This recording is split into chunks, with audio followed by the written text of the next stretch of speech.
Hello everybody, welcome back to Quick Guide. I'm back with yet another tutorial video, and in today's video I'll be showing you how you can open checking account on Wells Fargo. For that you'll need to open up web browser.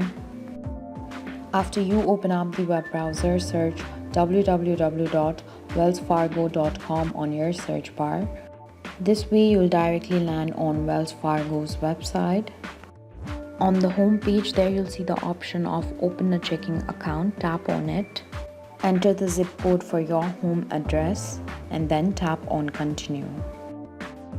After that select open now. Now select whether you are opening an individual account or a joint account, and then select whether or not you are a customer of Wells Fargo online banking. When you are done, tap on continue. Fill in the application, enter your first name, last name, social security number, individual tax number. Select the ID type and its number. Enter your date of birth, citizenship, email address, your phone number, your home address, city, state, zip code, and your occupation. Select if you're subject to backup withholding or not.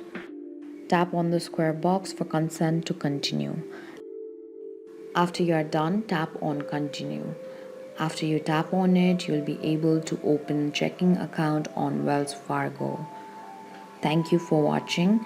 If you like this video, please hit the like button. If you want to see more tutorial videos, hit the subscribe button. And if you have something to say, please leave a comment.